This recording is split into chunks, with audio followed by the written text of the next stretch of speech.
Hi friends, this is Swapna. Welcome back to our channel smart Telugu house wife. మీరు ఎవరైనా మన channel first time చూస్తుంటే subscribe చేసుకోండి. అలాగే పక్కన వచ్చిన ఆల్ నోటిఫికేషన్ బెల్ సెలెక్ట్ చేసుకుంటే నా వీడియో నోటిఫికేషన్స్ అనేవి మిస్ అవ్వకుండా ఉంటారు. అండ్ ఫేస్బుక్ అండ్ ఇన్స్టాగ్రామ్లో కూడా ఫాలో చేయండి, లింక్స్ అనేవి డిస్క్రిప్షన్లో ఉంటాయి. సో ఈ రోజు వచ్చేసి హైదరాబాద్ వచ్చిన తర్వాత చేసినటువంటి వర్క్ రొటీన్ అంతా కూడా మీతో షేర్ చేయబోతున్నాను.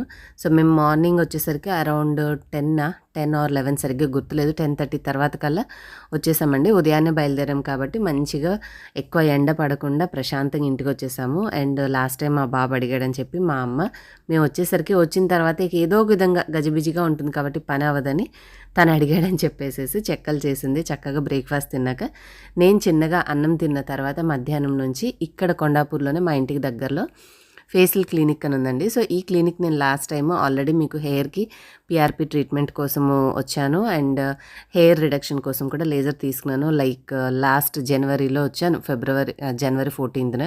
తర్వాత మళ్ళీ రావడం కుదరలేదు. సో సెకండ్ సెషన్ కోసం మళ్ళీ ఇటు హైదరాబాద్ వచ్చాను కదండి. సో ఇక్కడ కూడా కొత్త బ్రాంచ్ స్టార్ట్ చేశారు కదా, మనకి దగ్గరగానే ఉందని చెప్పేసి హ్యాపీగా మధ్యాహ్నం అన్నం తిన్న దగ్గర నుంచి బయలుదేరి వచ్చాను. మీకు ఆల్రెడీ లొకేషన్ అంతా చూపించాను కదండి. మనకి కొండాపూర్ చౌరస్తా దగ్గర మీకు ఆపోజిట్ జెమ్ మారుతి షోరూమ్ ఎదురుగా, జెమ్ మారుతి షోరూమ్ రోడ్డుకి అటు సైడ్ ఉంటుంది, ఇటు సైడ్ ఇది పెట్టారనమాట. మనకి సాహితీ సదన్ అని చెప్పి మంచి బాఫే ఉన్నటువంటి బిల్డింగ్లోనే 5th ఫ్లోర్లో ఉంది. సో మనం కింద అన్ని రెస్టారెంట్స్ ఉంటాయి, దొన్నె బిర్యానీ అని, ఇంకా ఏంటి బంతి భోజనం అని, ఏవో ఒక కృతజ్ఞ రెస్టారెంట్ చాలా ఉన్నాయి. కింద పెద్ద బిల్డింగ్ కదా, సో మనం లిఫ్ట్ 5th ఫ్లోర్ క్యాచ్ చేసుకున్నామంటే చక్కగా వెళ్ళిపోతాము. స్టిల్ అక్కడంతా కూడా అన్నీ ఏవేవో వర్క్స్ జరుగుతూ ఉన్నాయండి. సో ఇక్కడ 5th ఫ్లోర్కి వచ్చేసాను. మీకు అంబియన్స్ కూడా చాలా ప్లెజెంట్గా మంచి గ్రీన్ కలర్ థీమ్ తోటి చాలా బాగా డిజైన్ చేశారు ఇక్కడ. సో ఇక్కడ నేను ఆఫ్టర్నూన్ ముందే కాల్ చేశాను వస్తున్నానని చెప్పి. సో ఓకే అని అపాయింట్మెంట్ ఇచ్చారు. ఇచ్చిన తర్వాత బయలుదేరి వచ్చేసాను. ఇక్కడికి వచ్చిన తర్వాత ఈరోజు కూడా సెకండ్ స్ట్రిప్ మనం చేయించుకున్నటువంటి హెయిర్ లేజర్, హెయిర్కి వచ్చేసి పిఆర్పి అండ్ హ్యాండ్స్కి వచ్చేసి అన్వాంటెడ్ హెయిర్ రిమూవల్. ఇప్పుడు హెయిర్కి మనకి చేతుల మీద ఎక్స్ట్రాగా పెరిగే హెయిర్ అనేది కొన్ని సెషన్స్ తీసుకుంటే మనకి ఇంకా తర్వాత గ్రోత్ అనేది ఉండదు. సో మనకి కూడా బాగుంటుంది. లేడీస్కి మరీ జెంట్స్ లాగా ఉంటే బాగోదు కదా. సో నాకు స్మూత్ హ్యాండ్స్ ఉండడం ఇష్టం, కానీ నేను ఎక్కువ కెమికల్ రిలేటెడ్ క్రీమ్లు కానీ వ్యాక్సింగ్ కానీ చేయించాను. వ్యాక్సింగ్ తోటి ఏంటంటే తరచుగా చేస్తే స్కిన్ లూజ్ అయిపోయి అలా బాగోదని చెప్పి దాని జోలికి వెళ్ళిన. క్రీమ్స్ ఏంటంటే ఎన్నిసార్లు యూస్ చేస్తాం, అది జస్ట్ పైన తీసేస్తుంది కానీ మనకు అలాగే లోపల లేయర్ ఉంచి తొందరగా పెరుగుతూ ఉంటుంది. సో మళ్ళీ చేయాల్సి ఉంటుంది. దీనికి లేజర్ అయితే మనకి ఎటువంటి సైడ్ ఎఫెక్ట్ లేకుండా సింపుల్గా తీసేస్తారు. ఇంకా ఇక్కడ వచ్చిన తర్వాత నాకు పిఆర్పి చేసే ఫస్ట్ రూమ్కి తీసుకొచ్చి ఇక్కడ కూర్చోపెట్టారు. ఇక్కడ కూర్చున్నాను. చేయించుకోవాలి అంటే ఇదొక్కటే కొద్దిగా నేను చేయించాలా వద్దా అని ఆలోచించి డెసిషన్ తీసుకున్నది. సరే ఇక ఫైనల్గా ముందు మనం బ్లడ్ ఇవ్వాలి కదా, బ్లడ్ ఇస్తే తర్వాత దాంట్లోంచి ప్లాస్మాని సెపరేట్ చేస్తారు. ఇది కొంచెం టైం పడుతుంది. సో ఫస్ట్ అయితే పిఆర్పి చేయించుకోవడానికి బ్లడ్ ఇవ్వాలంట. సో దానికోసం రెడీ చేశాను హ్యాండ్. ఇచ్చిన తర్వాత లేజర్ చేయించుకుంటాను. ఆ తర్వాత ఫైనల్గా ట్రీట్మెంట్ చేయించుకున్నాక ఇంకా బయలుదేరుతాను. సో ఫస్ట్ అయితే వద్దన్న హెయిర్ ఫస్ట్ అటెంప్ట్లోనే మనకి రిజల్ట్ రాదు, మీరు చేయించుకొని అంటున్నారు. ఇదిగోండి ఇక్కడ బాగా తక్కువగా కనిపిస్తుంది. అంటే ఎక్కువ రోజులు మనం లేట్ చేస్తే తర్వాత అక్కడ ఉండే రంధ్రాలు అనేవి పూడిపోతే తర్వాత మీకు రిజల్ట్ ఉండదు అని అంటున్నారు. చేయించుకుందామని అనుకుంటున్నాను, చూద్దాం. తర్వాత మళ్ళీ మీకు చేయించుకున్న తర్వాత మీతో మాట్లాడతాను. ఇంకా ట్రీట్మెంట్ స్టార్ట్ చేసే ముందైతే డ్రెస్సింగ్ వాళ్ళు ఇచ్చేది అట్లా ఏమీ వద్దని చెప్పేసి నేనే కొద్దిగా ఫ్రీగా, ఎప్పుడో లాంగ్ బ్యాక్ డ్రెస్ అండి ఇది, లాంగ్గా ఉంటుంది ప్లస్ లూజ్గా కూడా ఉంటుంది. హ్యాండ్స్ కూడా మనకి ఈజీగా పై వరకు మూవ్ చేయొచ్చు కాబట్టి వాళ్ళు లేజర్ ట్రీట్మెంట్ చేయడానికి కూడా మనకి ఏం పెద్ద ఇబ్బంది పడాల్సిన అవసరం లేదు.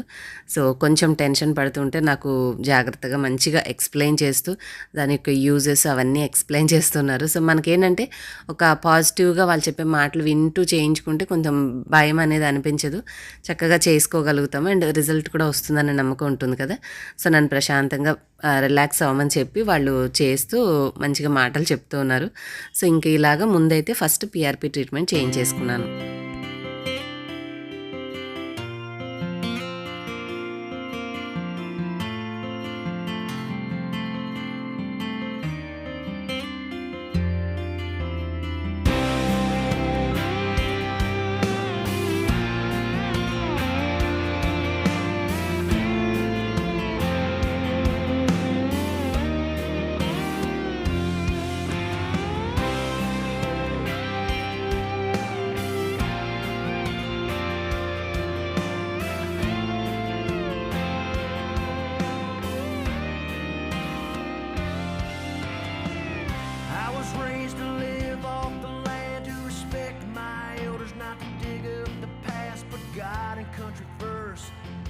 goes fast, stand up for the week and a kneel at the flash. So I gotta. Hi friends, ఫైనల్గా అయితే ట్రీట్మెంట్ అయిపోయిందండి. సో లేజర్ చేంజ్ చేసుకున్నాను హ్యాండ్స్కి, అండ్ ఇక్కడ కూడా వాళ్ళు పిఆర్పి చేశారు. సో ఒక 24 hours హెడ్ బాత్ చేయకూడదు అని చెప్పారనమాట.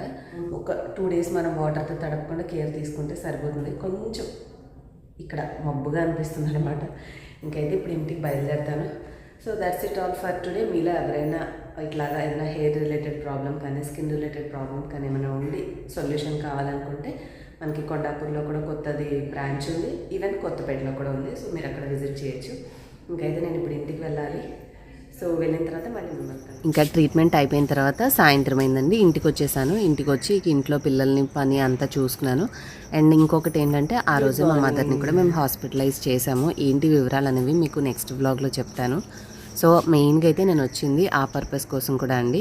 ఇక్కడికి వచ్చినందుకు ఆ సెకండ్ సెషన్ తీసుకోవడము, అట్ ది సేమ్ టైం మమ్మీకి కూడా సంబంధించిన హాస్పిటలైజేషన్ వర్క్ అవన్నీ చూసుకోవడానికి వచ్చానమాట. ఆ రోజు ఇక నైట్ ఇంట్లో పిల్లల్ని చూసుకుంటూ పని అంతా అయిపోయింది. నేను కూడా అది చేయించుకున్నాను కదా. సో ఇంకా నాకు స్ట్రెయిన్గా అనిపించి ఎటువంటి వీడియో అయితే షూట్ చేయలేదు. ఇంకా నెక్స్ట్ డే మార్నింగ్ అమ్మ ఉంటే అయితే మాత్రం అస్సలు త్వరగా లెగవను. మేము ఏదో 7:30 ఇక మాకు తోచిన టైంకి లేచేవాళ్ళం. ఇంకా తను లేనప్పుడు మరి తను ఇంట్లో ఎలా చేసుకుందో అలా చేసుకోవాలి కదా. ఇంకా అందుకనే నేను అలారం పెట్టుకున్నాను. నాకు 5:30 కల్లా మెలకు వచ్చేసింది. యూజువల్గా చెప్పాలంటే మా ఇంట్లో కూడా లెగవన టైంకి మా వారు లేపితే తప్ప. కానీ ఇక్కడ ఏంటో అటెంటివ్గా బాగా మెలకు వచ్చేసింది అనమాట. అంతేనేమో. ఇంకా ఫస్ట్ వాటర్ ఇంపార్టెంట్ కదండి. మనము ఓన్ హౌస్లో ఉన్నప్పుడు ఉన్న రెంట్ వాళ్ళందరికీ ఏమి ఇబ్బంది రాకూడదంటే ఫస్ట్ నీళ్ళు ఉండాలి. కాబట్టి పైనకి స్టెప్స్ ఎక్కేసి పైకి వెళ్తున్నాను. సో ఫస్ట్ ఫ్లోర్కి వచ్చాక వీళ్ళు 2 flats వాళ్ళు ఎలా పెట్టుకున్నారో చూడండి తులసి మొక్కని. చాలా బాగా అనిపించింది, క్యూట్గా చిన్నవి. సో మీకు కూడా చూపించాలి అని అనిపించి చూపించాను. ఇంకా పైకి వెళ్ళి వాటర్ ఎంత ఉన్నాయి అవన్నీ చూసేసి పైన కూడా కొన్ని మొక్కలు పెట్టుకున్నారు. సో మీకు లాస్ట్ టైం కూడా చూపించాను కదండి, చిక్కుడు చెట్టు అవన్నీ ఉన్నాయి కదా. సో కొద్దిగా మొక్కలకి నీళ్లు పోసేసి వద్దామని చెప్పేసి ముందు పైకి వెళ్తున్నాను. నీళ్ళు లేకపోతే కిందకు వచ్చాక మోటార్ కూడా వేయించలే అని చూడడానికి పైకి అయితే వెళ్తున్నా. కానీ క్లైమేటు అర్లీ మార్నింగ్ లేచినప్పుడు వాతావరణంలో చాలా మంచి చల్లగా ఉంటుంది. ప్లస్ మంచి పాజిటివ్ వైబ్రేషన్, ఆ చిన్న పక్షుల సౌండ్స్ చాలా బాగా అనిపిస్తుంది. అంటే మాకు కొంచెం పక్కన చిన్న ఫామ్ హౌస్ లాగా ఉంది కదండి. సో వాళ్ళు పెట్టిన మొక్కలు కానీ అవన్నీ ఉంటాయి కాబట్టి మంచి మనకి పల్లెటూరులో ఉన్న సౌండ్స్ లాగానే అనిపించాయి.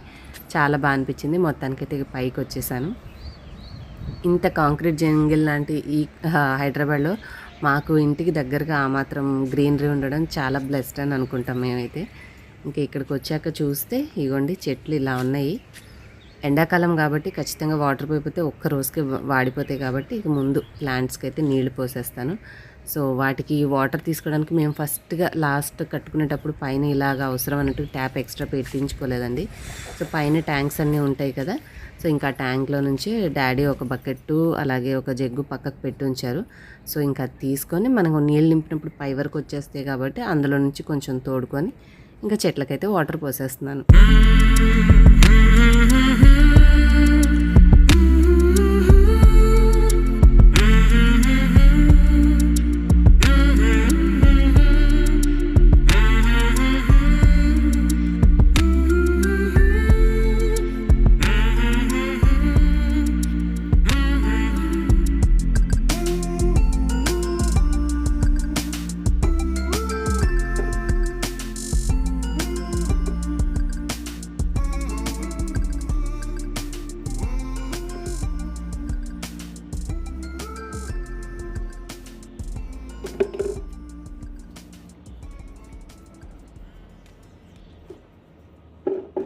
సో ఇంకా పని అయితే అయిపోయిందండి. ఇంకా కిందకి వెళ్ళాక ముగ్గు పెట్టాలి. ఇంక ఇంట్లో పని ఉంది, పిల్లల్ని చూసుకోవాలి. ఇక నేను ఎక్కువ వీడియోస్ అయితే షూట్ చేయలేదు. అసలు ఎందుకు వచ్చామో, తనని ఎందుకు అడ్మిట్ చేశామో అనేవి వివరాలన్నీ కూడా మీకు నెక్స్ట్ వ్లాగ్లో షేర్ చేస్తాను. హోప్ ఇక్కడి వరకు చూసిన వాళ్ళకి చాలా థ్యాంక్స్. వీడియో నచ్చితే do like, share, comment and subscribe for more videos. Thank you for watching.